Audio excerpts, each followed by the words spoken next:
Hi, I'm Caroline Stevens, and this is another episode of Let's Talk.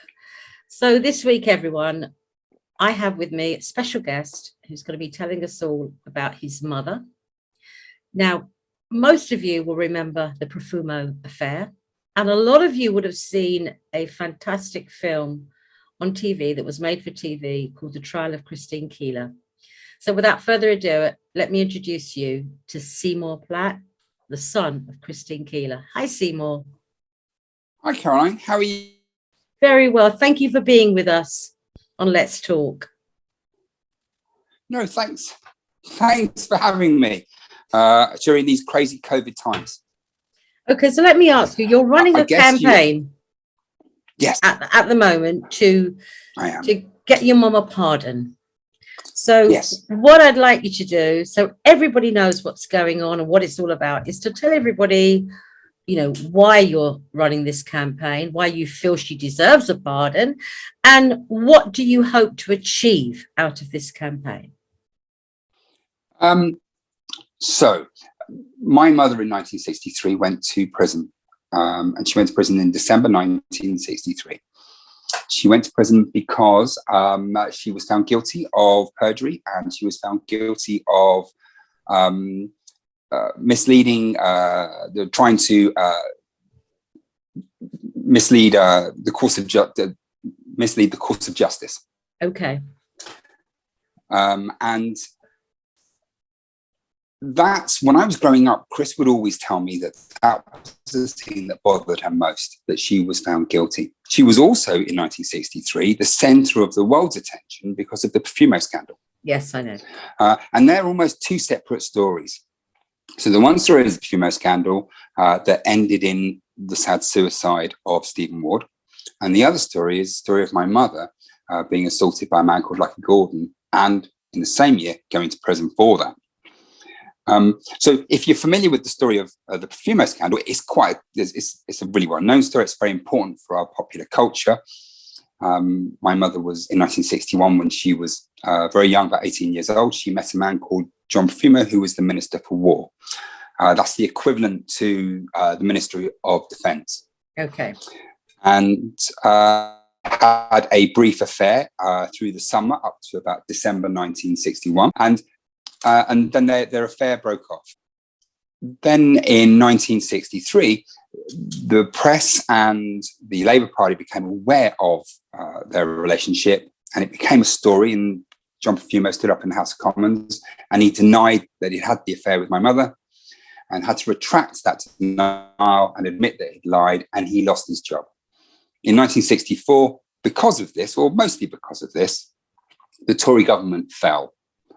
So it was a massive cultural shift, because before 1963, but 1963, there were very Victorian values, and after 1963, you suddenly had the swinging 60s and sexual liberation. And my mother's story was one of the main things that lit that fuse. Meanwhile, my mother in 1961 met a man called Lucky Gordon. Now, Lucky Gordon was a man who had a criminal record, had come over from the West Indies, in Denmark, had gone to Denmark. In Denmark, he'd stabbed a woman. So he had a long history of violence, and violence against women as well. He met my mother, and he kind of wanted to take possession of my mum. He wanted to own her. He decided that he loved her, and that she would be his property. So he'd call her, he stalked her, he turned up wherever she was. The police really weren't very interested. Until 1963, and the story culminated with Lucky Gordon assaulting my mum as she was leaving a friend's flat in 1963. That went to court. Lucky Gordon was found guilty, and Lucky Gordon went to prison for 3 years. However, it then came out that there were 2 witnesses to that crime that my mother didn't mention. In fact, my mother, when she was asked if these 2 men were there, she said they weren't there. Because of that, Lucky Gordon was released, and my mother was found guilty of perjury and put in prison. Makes me get so lost in the rhythm, got caught in the rhythm, with you lost in the rhythm, got caught in the rhythm, with you lost in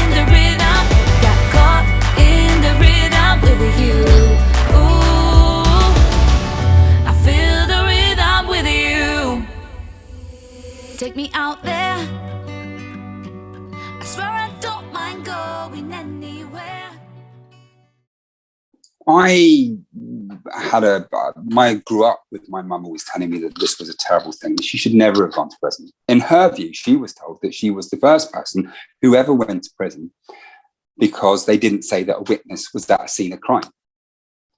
And she always thought it was a massive injustice. But it was a very complicated story. So I've just given you a quick sort of 2 minutes. Yeah. But getting to the bottom of everything has taken me over a year now. Right. And there are complications, there are nuances, and it's a big story. The BBC did a drama recently on Christine's story, and it was a 6-part, hour-long drama. So it was 6 hours of drama, and even then they missed stuff because it is a really big and complicated story. Christine's story was particularly big because she had the agency through 2 scandals. One scandal was the John Perfumers scandal. The other scandal, in my opinion, was her going to prison for being assaulted by somebody. So I started looking into this and doing the research, and started by looking at the court transcripts. And the court transcripts are really interesting because in those court transcripts, it was the first time I'd noticed that Lucky Gordon had said that I did hit her. And yet he admitted that he assaulted her in court. And yet he was released and my mother was put in prison. So as I was going through this, and also there was the drama in my mind as well. And I was thinking that in the drama, you saw a woman assaulted and attacked by a man in the street, but ultimately she was the person who went to prison. And that didn't strike me as right. I thought that there was an injustice there. And it is true that she was assaulted by this man. But she was the one who went to prison. So I think because of that, I started a campaign where I just said out loud that I wanted my mum to be pardoned. And then I built a website. And on that website, I put the court transactions, a number of newspaper clippings that we found that supported her story. And it became more and more obvious as we did more and more research that it was a terrible miscarriage of justice. So is this information that all on your website? Yes, absolutely. Yes. What is the name of the website? www.christine-keeler.co.uk. Okay. So for everybody who wants to have a look at this, that's the website. Yeah, if you're interested. And I'm sure many people will be interested. You're interested, yeah. Oh, yeah. And that's funny enough where a solicitor or a lawyer rather found this information. He found the transcripts and he reached out and contacted me and said, I think you're right. I think that your mother shouldn't have gone to prison. And he said, and it was the first time I'd really heard this, he said, look, your mum didn't commit perjury, because perjury is when you're trying to misdirect the court, when you're trying to turn... And surely lying, no? And, well, my mum did lie. So I've got to be honest with that. I've got to say that when she was asked, was anybody there? She said no. She said, there was me and there was my girlfriend, but the 2 men, they weren't there. Now, the reason she lied about the 2 men being there is because they were both West Indian men. They were much older than she was. They were in their late 30s. She was only 20 at the time. They didn't want to be associated with Christine. They were both married, both had criminal records. So when they were coming downstairs, and what had happened is, Christine was first out the door. Then behind her were these 2 men, Camaccio and Fenton, in the order of Fenton first, and Camaccio was behind him. And then behind Camaccio was my mum's good friend, a girl called Paula. And they're all leaving the house. Lucky Gordon then steps forward, and there's a very quick argument between Chris and Lucky. Lucky Gordon slaps Chris. He admits this. Lucky Gordon then argues that my mum tries to get away from him and runs into a door, which is where she sustained all of her injuries. My mum says that he knocked her to the floor, kicked her, beat her, punched her around the head. The 2 witnesses, who are immediately behind, Fenton and Camaccio, would later agree with Christine and say, yeah, he beat her up. We watched it. And meanwhile, Chris's friend, who was at the top of the stairs, saw Lucky Gordon hit her and then turned around, ran and called the police. So the police are on the way. Lucky Gordon's done a run. My mum's got up. She's in shock. And these 2 guys that she didn't really know very well are insistent they want nothing to do with this. As far as they're concerned, Lucky Gordon is a dangerous man. They don't want to cross him. As far as they're concerned, they're West Indian and the police are about to turn up. And the police have a really bad reputation with West Indian men in 1963. They're afraid that they're going to get beaten up. So the West Indian men, the two guys, they hide in a bedroom when the police turn up. And Chris and Paula, her friend Paula, tell the story, but don't include the men. Exactly as it happens. Lucky Gordon jumps out, he beats her. The police call a doctor. The doctor comes and examines her and says, listen, you've got a cut just above your left eye. You've got bruising all down your left side, on your face, all down your right side of your face. You've got bruising on your ribs, on your buttocks, and all down your legs. You have had the proverbial kicked out of you.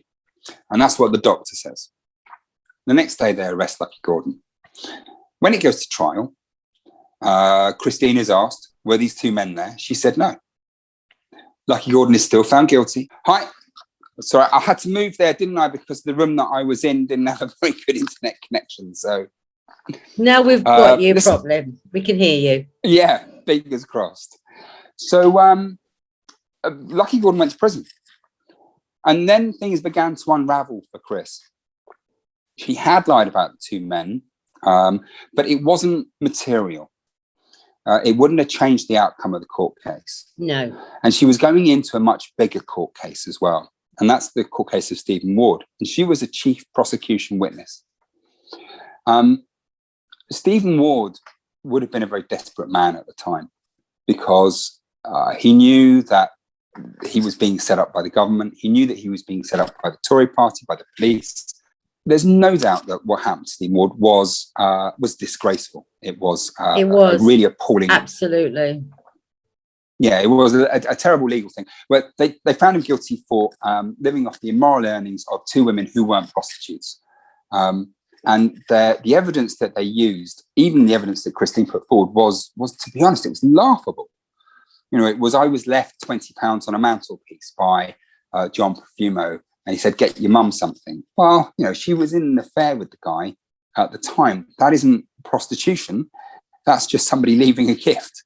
Exactly. You know, I was left a lighter. You know, there was some other guys that she would see every now and then, and they may get her a gift. But that, again, is not prostitution. You know, that is just having a relationship with somebody and them getting you a gift. But they found him guilty. And he sadly, before they actually pronounced his guilt, when he knew that they were going to find him guilty, he did kill himself. Shame. But in the run-up to his trial, he was keen to do everything he could to make sure that he didn't go to prison. And one of the things that he did do is he did send a warning to Chris. He said, Chris, when you go to court, you need to say that it was the police that set me up and that the police have lied about everything. And I think Christine's problem was that she wasn't saying anything which was in any way relevant. You know, there was a gift. I was given this gift. It was a nothing. And to say that everything was the police's idea didn't seem to make any sense. He'd warned her effectively to lie for his own benefit. And I understand why he would do that. But what he did say is that if you don't, then I'm going to get you because I know that you lied in the Lucky Gordon case. Within 3 days, there were 2 witnesses who stepped forward to say that Christine had lied in the Lucky Gordon case. And one of them was a guy called Robin Jury, and he said he had a tape recording of Christine admitting that she wasn't assaulted by Lucky Gordon. And another man was a man called John Hamilton Marshall, who was the brother of her friend who was with her that night. And he stepped forward and said, it was me. I beat her up that night. I did everything to her. Meanwhile, there was some other stuff happening as well. There was another guy who stepped forward, a guy called John Hobson, I think. And he came forward saying, do you know, I know Chris and I was her butler. And, you know, she was really dirty and she liked sleeping with homeless men. And in Parliament, they were saying that, well, Christine Keeler was a prostitute and she was a stupid tart. uh, whose only use was to have sex with. And this was said in Parliament. So her reputation was being absolutely destroyed in the public. Yeah, absolutely. And as for the two guys, and she was, and it's funny because there is a word that perfectly describes what happened to Christine, but it's such an awful word. I don't know if it's one that you can use. But she was an example of somebody who was slut-shamed. And it's a terrible word. And I just can't think of another word that really does describe what happened to my mum. You could say she was, a victim blamed, but it doesn't quite cover actually what happened to her, because she was accused of being a prostitute when she wasn't. And she had a lot of men coming forward saying awful things about her, and saying awful things in Parliament about her as well. That it would just imply that she was a stupid young girl who was only good for sex. But baby, I know it ain't the truth. I'm faking this love for me and you. Oh, I want a magic something true, so we can fly away. What you gonna do when love ain't enough and you're losing your touch? Don't give up on love. What you gonna do when you know it's goodbye? Do you fight or do you cry? Just hold on, don't give up on love. I wonder sometimes how it could have been. Maybe it's... And I think that come sort of December 1963, she pleaded guilty. She pleaded guilty, I think, because by then she'd had enough. Yeah. She'd been through 4 massive court cases in 1 year.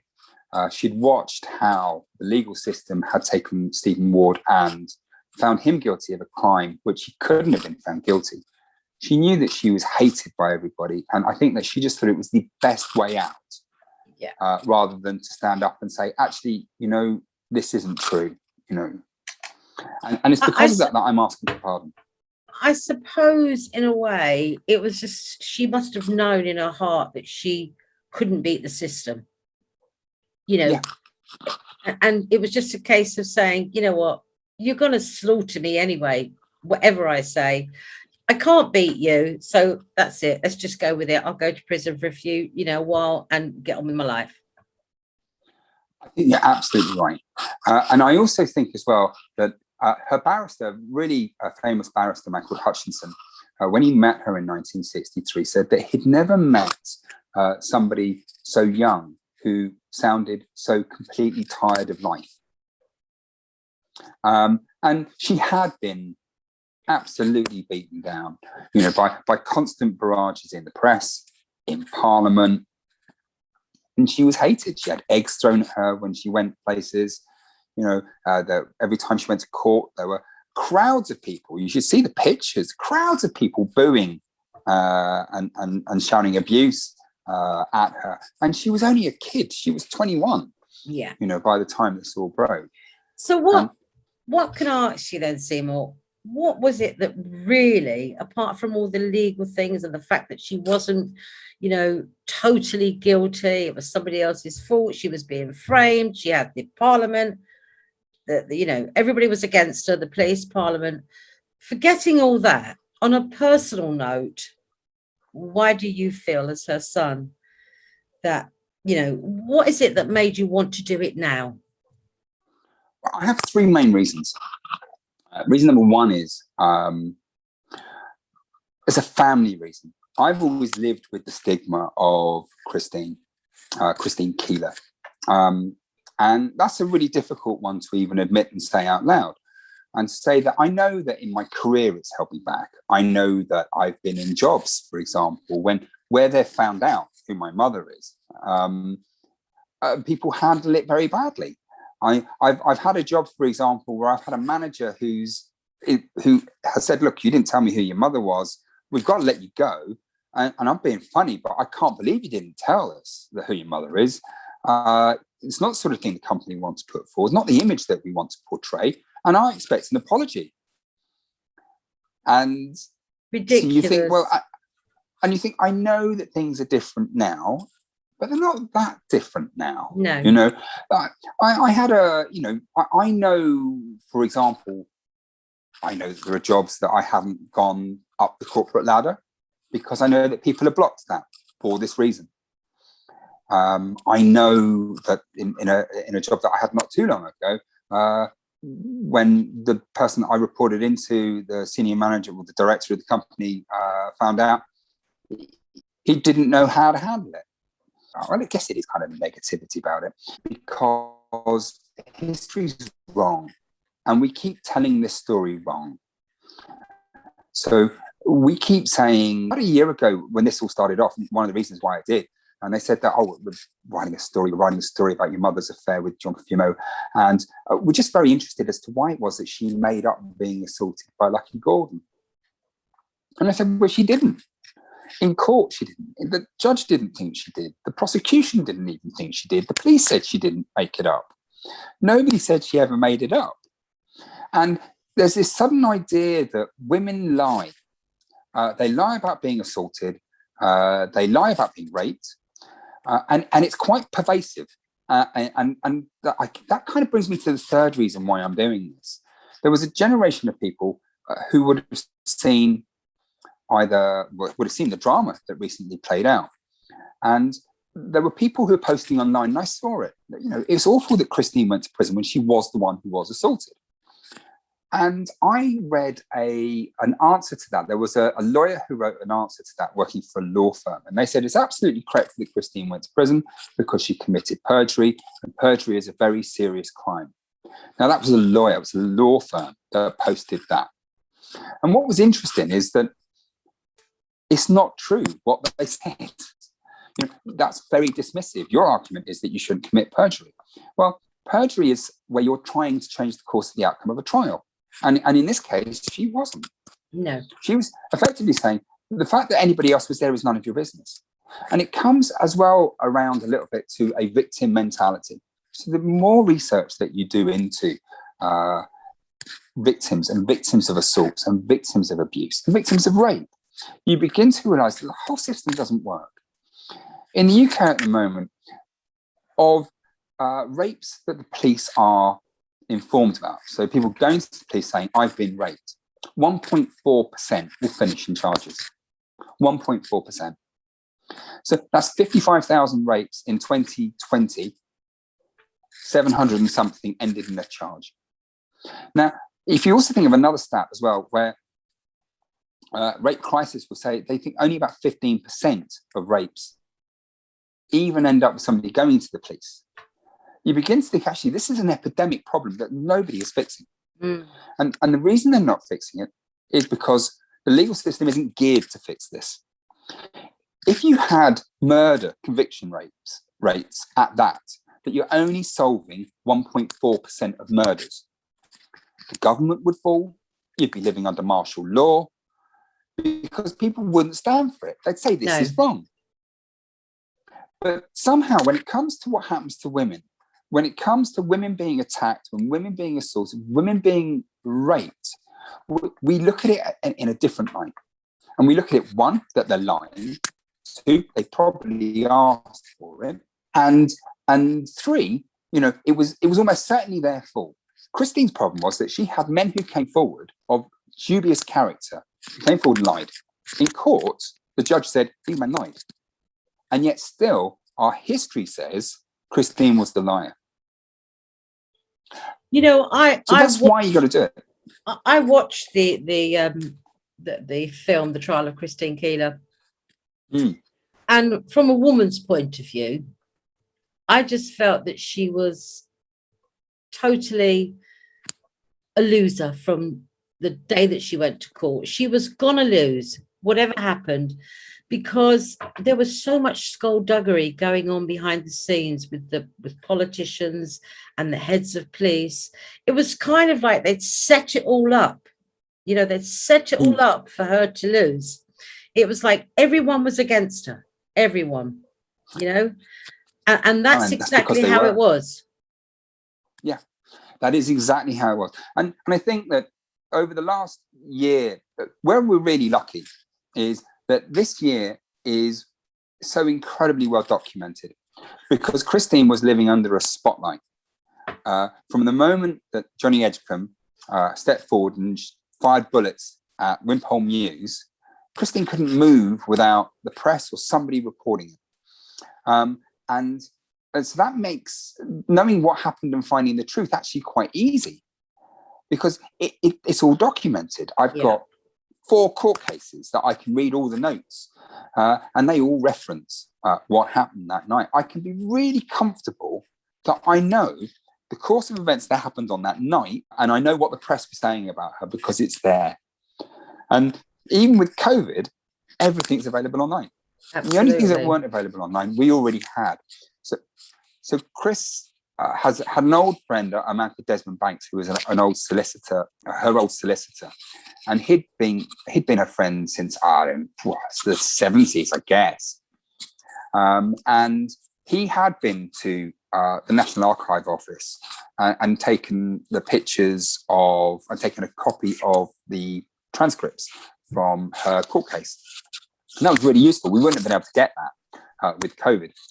So we've got that much detail that we're able to go into and say, actually, this was wrong. And I've got barristers and lawyers and everybody now who's looking at this pro bono. Everyone's on this pro bono. And they're saying there's absolutely no way she should have been found guilty. And the thing is, she wasn't found guilty. She pleaded guilty. So it didn't even run its course in court. She took the gamble and she said, everybody hates me. I'm going to go away for 5 years.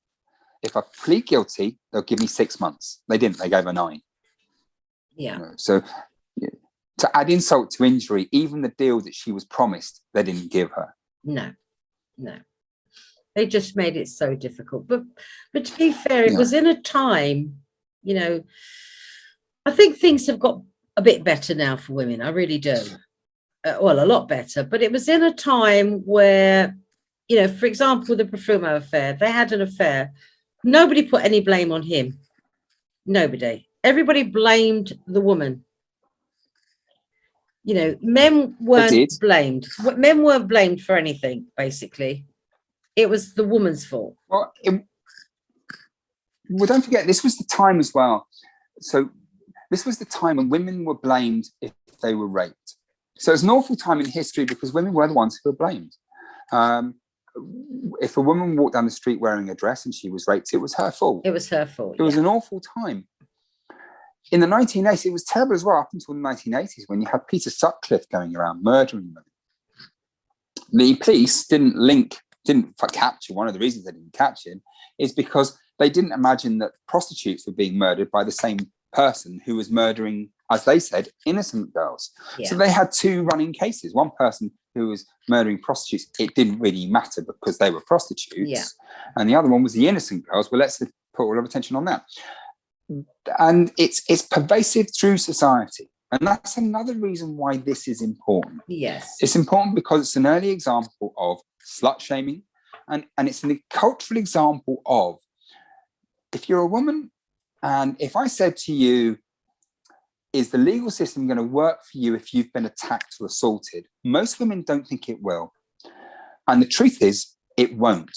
I've got another friend who I'm dealing with, who I'm a good friend of mine, and they are the victim of a rapist who raped a lot of women. And he is coming up for his second appeal at the moment. He served his first appeal, did 7 years for multiple rapes, and was let out because his sentences, what do they call? They let out on probation. That's it. Whilst let out on probation, he raped twice again and went back in. We're now talking 15 years this guy served, and he's going to be let out on probation again now. And my friend has come to me saying, look, you're doing a campaign. Can you help me? Because I don't want this guy to get out either.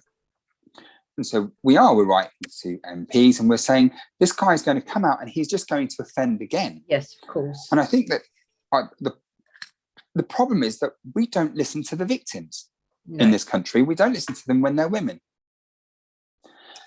You know what? Sorry, interrupting. I've found in my experience that I agree 100%, but it's kind of like the do-gooders society. I call them the do-gooders, you know, who in a case like you're just talking about, oh, forget about the victim. Let's go help the offender. Let's see what sort of an upbringing he's had. Let's see what happened to him as a child, which may have, you know, be a reason why he's raping women. It's everybody cares about the offender and not as much for the victim. You know, it's too much caring for an offender. Is it not possible, in my opinion, that an offender who rapes women doesn't do it because they were badly treated as a child or had some traumatic experience? They could possibly just be evil and bad, and just, you know, that's how they get their sexual kicks. End of. Well, Caroline, it's funny because when you do when you do research into this, and I think that what you say, there's an element of truth. There really is an element of truth in what you're saying. A lot of it as well is that you're talking about people who have no value for the person that they are assaulting.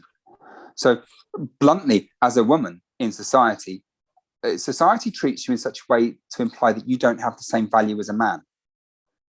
And this is why people demonstrate. And this is why women aren't believed when they go to court. This is why when women go to court because they are trying to find their rapist guilty, they are the ones who are on trial. They are on trial because people will look through their social media and they will say, look, you are not a virgin, so therefore you said yes to sex to this man. You know, it is absolutely pervasive, and it is to do with not believing you because you're a woman, and it's that you don't have the same value as a woman. And the other thing as well is power, the power that somebody has over you. I've never met anybody, or I've met very few people, Caroline, who don't think they're the hero of their own story, who don't think that, and this would apply to a rapist as well. Rapists won't believe that they're raping somebody. A rapist will believe that they're giving somebody what they really wanted, you know, and it was their own stupid fault that they got hurt, or that they fought, or if they say no, they really meant yes. And that's because everybody thinks they are a hero in the story. Yeah, I get that. I totally get that. So that's very difficult. And what it also means is that when a woman, and sometimes men, but mostly when a woman brings an action of rape against you, normally the only witness to this is that woman.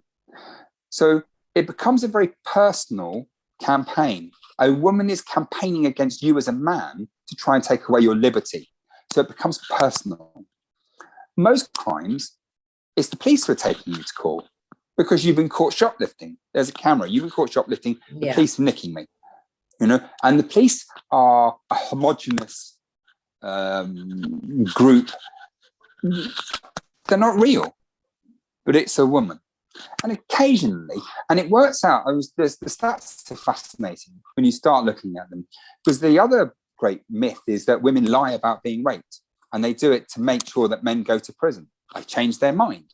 And, you know, if it means that a guy goes to prison, so be it. But the stats of that happening, and the CPS is ruthless in prosecuting in cases like that. Absolutely ruthless if there isn't enough evidence to prove there was a rape. They are pretty ruthless at then trying to convict the woman for having brought charges, which is another problem, which is a big problem. But the stats even then are about 0.06% of allegations of rape proved to be unfounded or proved to be the woman is lying. Yes. Well, that's insignificant. That's absolutely tiny. You know, in any year, you're talking about maybe 30 women being found guilty of this. And most of those women have some sort of mental illness as well, bluntly. You remember the Hamiltons were doing their documentary, the Hamilton couple, the guy who became brief leader of the British National Party, or not the UKIP. Yeah. And he was accused of rape, and they were both accused of rape.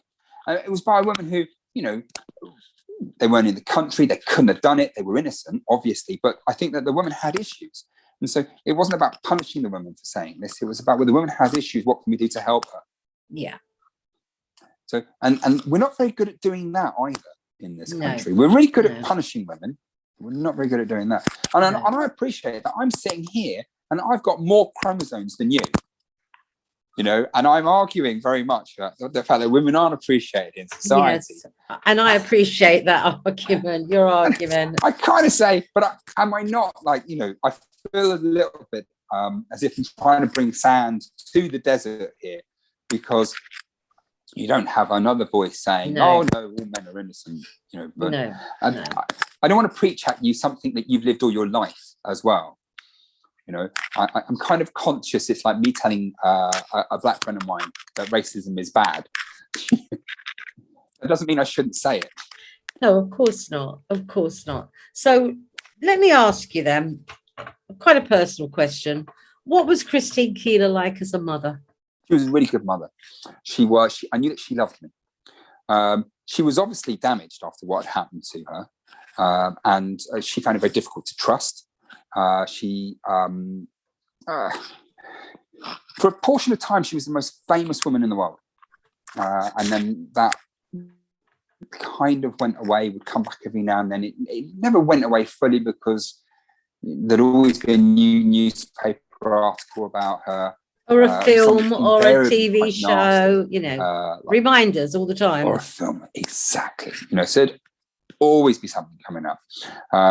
And so it would be very difficult for her to leave Christine Keeler behind.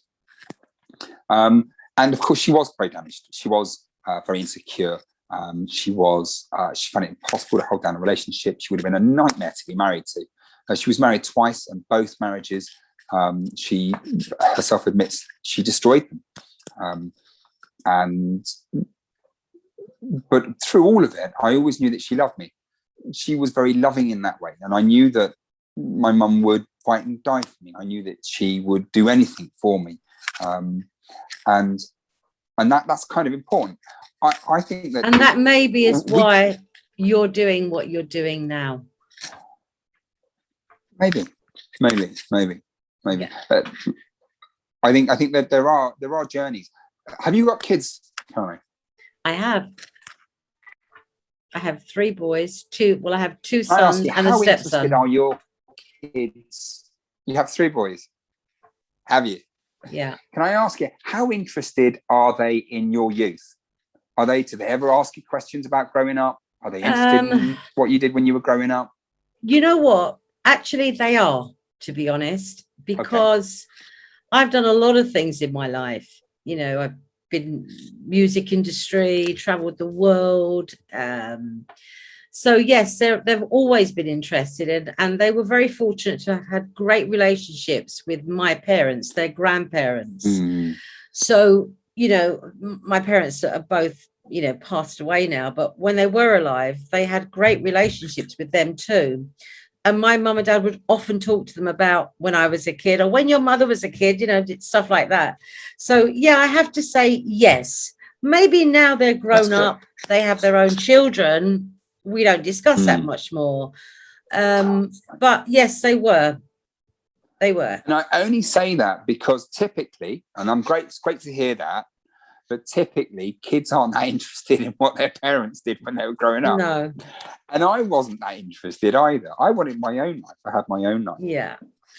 But, you know, I've had a period of reflection since my mother died in 2017. And when she died, she wrote a will. And in her will, she asked that I do everything I can to tell the true story of her life, which I thought was a really unusual thing to write. And I didn't really understand what it meant. And I didn't really understand what it meant until I started looking into this. And I realized that what happened to her was wrong. Yes, it was. I agree. So how can people help your campaign? You know, how can they help? So I've got a pardon application going in to the Lord Chief Justice. And my barrister, a brilliant lady called Felicity Jerry, has pulled together a pardon application. The real hard work was also done by James Harbridge, who was this lawyer who reached out to me back in August, who saw the website, said, hey, I think you're right. And we worked on this pardon application up until about, let's see now, sometime towards the end of last year, when Felicity came on board and said, I will put this in for you.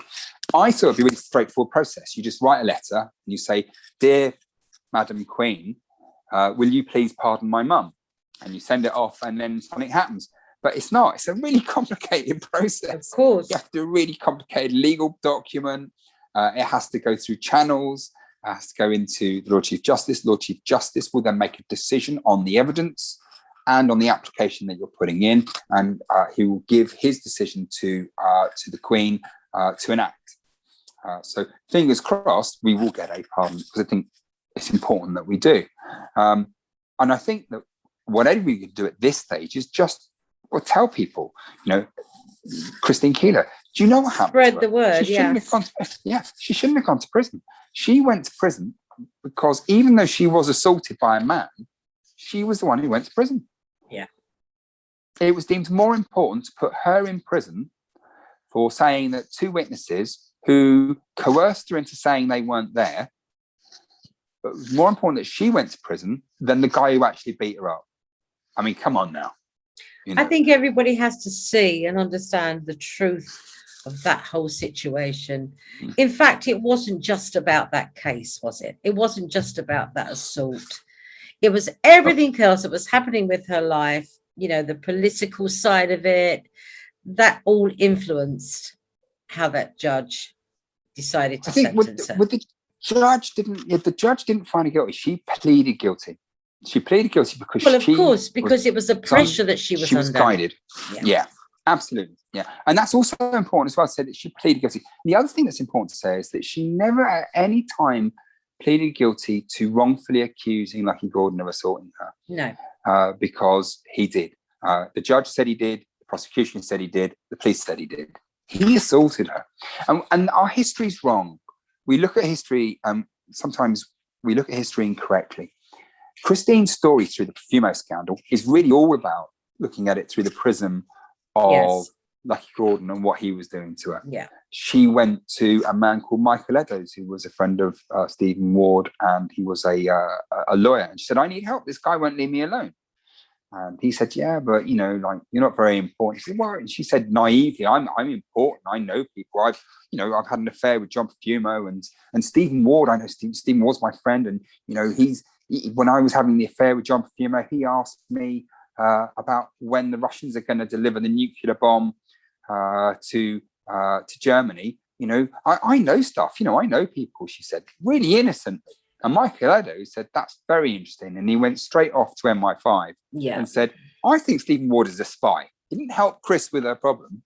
No. He used that to do in. Do it's funny you should say, she acted innocently, because when I watched the trial of Christine Keeler on the TV, when I watched it, the impression that I got was, in fact, that she was just a innocent, immature young girl who got pulled into this lifestyle.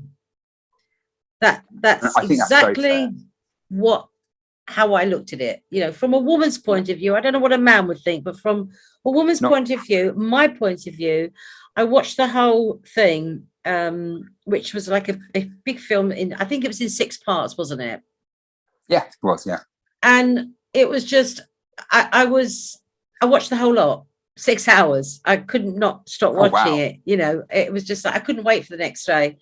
But sorry, my earphones fell out. But I just got the impression as a woman that really it portrayed a young, immature, naive young girl. She was. And there's another misconception that she was keen to sell her story to the newspaper. Again, this isn't true. This is a relationship that she'd had with somebody 2 years before. She'd waited a long time to go to the press. Yes. And I think the reason that she eventually went to the press, and she was even reluctant then. So when the press came forward, because her friend Mandy said, hey, listen, you can get some money, it would help protect you from Lucky Gordon. Even then she was reluctant. Even then she got a solicitor to speak to Perfumo's solicitor and say, listen, if you give me some money, I can go away. And then this story won't break. And to be fair, Profumo played cheap and decided that he wasn't going to pay her. And she was being offered a small amount of money from the newspaper. And, he was worse than that. He said, yeah, sure, we'll give her the money. The amount of money that she got was a fraction of the amount of money that she asked for. And again, this is that worth thing, you see, where Chris is being asked by a newspaper, we will give you a couple of £1,000 to run a story. This is a massive story. And John Profumo then, says, well, okay, I understand that you've got this money that they're offering you. And, this, I'm going to give you a few £100 because for me, that's what you're worth. Yeah, ridiculous. So it's a very, very sad story because she definitely didn't want to go to the press, and it did impact her whole of her life. So, unfortunately, we have run out of time. I hope everybody who's watching has enjoyed this really intriguing story. And just a quick reminder, Seymour, for everybody who's watching, how can they help? What's the website address again, and how they can get on board? Well, the website is www.christine-keeler.co.uk. Brilliant. And look, you can help. We've got the application going in. There's going to be a lot of press when that happens. And just talk about it. Just tell your friends about it. Just tell your friends, look, what happened to Chris was wrong. And hopefully you've got the information that I've given you today, and you can say it was wrong. And generally, it's still wrong today. Yeah. What is happening? Yeah. Okay. We're going to spread the word. Definitely. So, Seymour, thank you for being Karen. Thank you for being with us today. I've thoroughly enjoyed listening to you. And it was, I say a wonderful story. It wasn't a wonderful story, but it's a wonderful thing that you're trying to do now. So thank you for being with us. Bye, everyone. Thank you, Seymour. Bye. Bye. Thank you.